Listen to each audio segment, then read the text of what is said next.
Welcome into Table Talk. I'm Brian Kell. Special edition of Table Talk today is we have a chance to be able to talk with Senator Paul Bailey. Senator Bailey is the District 15 Senator, covers all the counties of Cumberland, Jackson, Overton, Bledsoe, Putnam, and White counties. We welcome him to this table for the very first time. Senator Bailey, thank you for being here. Thank you for asking me. We're going to be talking a lot about a lot of different subjects, but first of all, for folks that don't know you as well as others, tell us about Paul Bailey.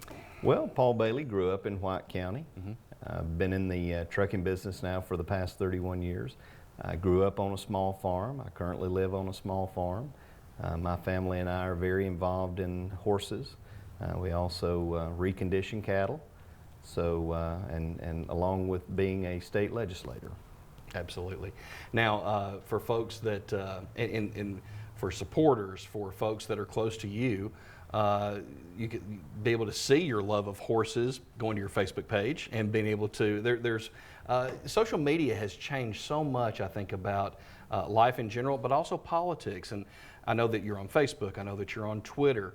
Talk about how that has been beneficial and I guess being able to talk to the general public in your area. Sure, I think social media has allowed political figures, legislators, those that are seeking office to be able to reach out and basically have a personal conversation with their constituency and those that they hope to be their constituents. Yeah. And it's a way that we can personally communicate to each and every person, and we can also correspond back and forth either through private messaging or even messaging there on the social media sites. Yeah. Now you have, this is still within your first term as senator.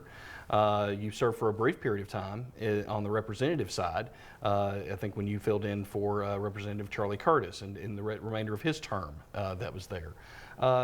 Talk to us about, I guess, what it meant to get into politics. How did, just how did you wrestle with that decision, and talk about the experience of kind of going through that when you first got elected? Sure. Well, so a little trivia that not everyone probably remembers or knows about me, but I served as a county commissioner. And then when Representative Curtis decided that he was going to resign his last year of his term, I was serving as county commissioner, so I became a state representative in January of 2014, and by November of 2014, I was a state senator. So I served as a county commissioner, state representative, and a state senator all in 1 year. Wow. And so that's definitely some trivia that there's not a lot of politicians that are able to serve in 3 capacities. So, you know, people ask me, you know, about politics. I love to serve. I love to serve and help people and help them with any kind of problems that they may have. And I think that as being a state legislator, that's one of the things that we do is I'm a go-between between a constituent and state government, trying to help those that are in need, whether it be an issue with the Department of Environment and Conservation or Department of Transportation or Department of Safety, whatever department of government. I try to be that go-between person to help make sure that your need is met and it's met to your satisfaction. So years ago in high school, of course, I was on the student council, and people used to always say, well, Bailey, you're going to be into politics one day.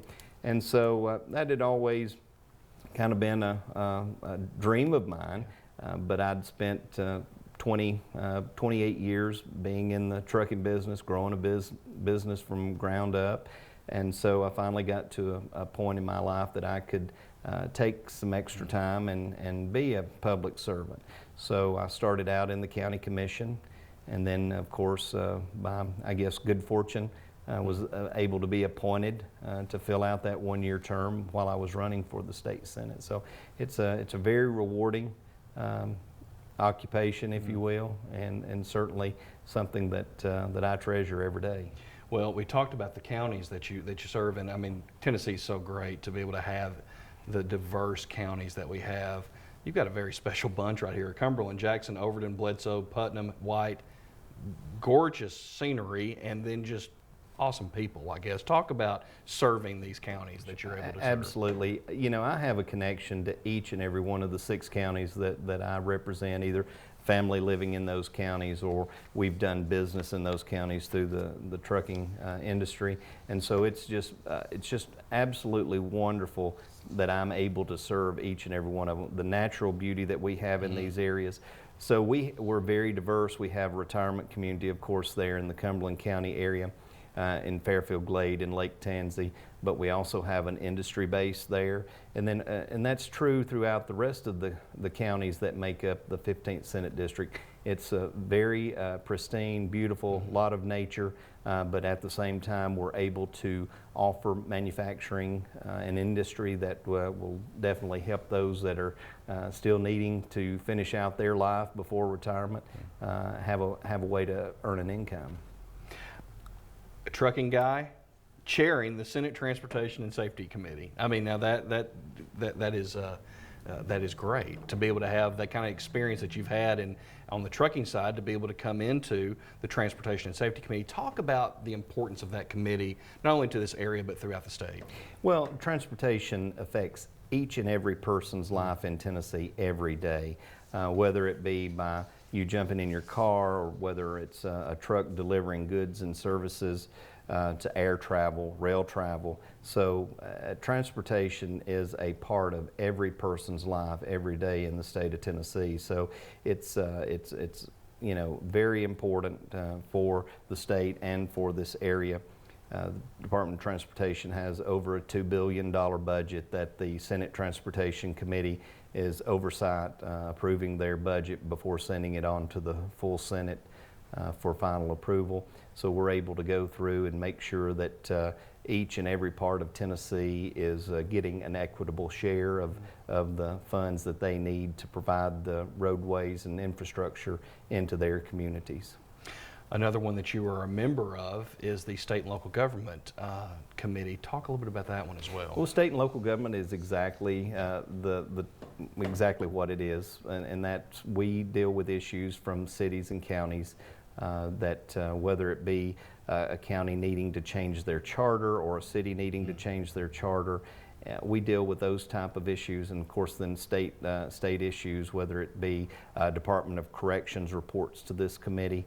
So we're constantly dealing with various departments of state government, helping them to resolve problems and also approving their budgets. I should have mentioned too that this area is very lucky to be able to have 2 senators that serve on that Senate and Transportation Safety Committees that serve our Ben Lomond area. Senator Janice Bowen, I think, serves on that committee as well, right on the Service and Transportation Committee. On Transportation Yes, Safety, on yes, transportation. We're very happy to have Senator Bowling serving. Yeah, so again, very fortunate that from you know, Coffee County up to, you know, the areas that you serve, and in this case with the BLTV side, all the way to Cumberland County, to have 2 of our senators on that. That's a nice caveat to have, because that's such an important committee there. And it's a 9-member committee, and so, you know, we try to be diverse in the Senate as far as having members from various parts of Tennessee, whether it be in the East, Middle, or West Tennessee, on the committee, so that we can fully understand your area of the state's needs in regards to transportation. But having rural legislators, and I'm certainly a rural legislator, Senator Bowling is a rural legislator, having those of us that are rural legislators on those committees is very important to the state of Tennessee. How has 2014, I think, being the year that you first went to Nashville in some capacity, correct? Or that is correct, okay, January 2014. How has over 3 years?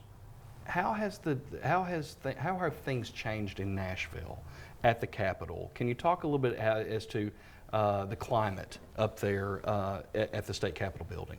Well, of course, you have to realize I'm in a supermajority in the Senate. I'm a member of the Republican caucus, and so there are 28 of us in the Senate. and there's 70 something House members as far as Republicans are concerned. So we can, as Republicans, pass any type of legislation that we want to. Now, we don't always need to, but that's our prerogative if we so choose as a supermajority. The climate there is good. We have seen lots and lots of changes over the past several years, and I think they've been good and positive changes for the state of Tennessee. We've been able to bring a lot of reforms about that have helped move the state forward. Before we take a break here and talk a little bit more about what's facing this area and also facing the state, something that you have come out very strongly on is what's been facing our nation as far as, I guess in this case, the NFL and some of the protesting in some respects that has gone on with players taking a knee, sitting. I know that you have come out to say, listen, I'm not going to be attending games. Talk a little bit about what that's meant to you and why that stands for you. Well, let me give you the background story to that. I was actually on a little mission trip in a foreign country the weekend that I saw the Ravens and the Jaguars in the United Kingdom take a knee during the playing of our national anthem, but yet they stood whenever the God Bless the Queen was being played. And that really stuck a nerve in me that I'm thinking, our Tennessee Titans, they're Tennesseans, they will not do that. They would not take a knee. And that afternoon, they actually did. And that really hurt me as far as being a Tennessean and seeing those Tennessee Titans do that. So I basically took a stand against that. I'm a season ticket holder. I have been for many years. I have 50-yard line seats. I have some very nice seats. Unfortunately, I'd already paid for the full season, but I have chosen to not use those seats the remainder of the year. I'm actually making donations to two worthy organizations. One organization is helping families that have lost a loved one in the line of duty as far as serving a city, county, or the state in form of law enforcement, and then also to the Upper Cumberland Honor Guard, who is providing a military burial for our veterans whenever they're placed in internment. So I'm making a face value donation of those remaining tickets to those organizations, just in a way of showing my support to our men and women in blue, as well as those in our military. Good deal. Tell you what we're going to do. We're going to take a quick break here, and we'll talk about the many different things I think that that'll be facing our state and our area with a man that definitely has a voice in that change and in that future for the state of Tennessee, Senator Paul Bennett. Back with more Table Talk right after this.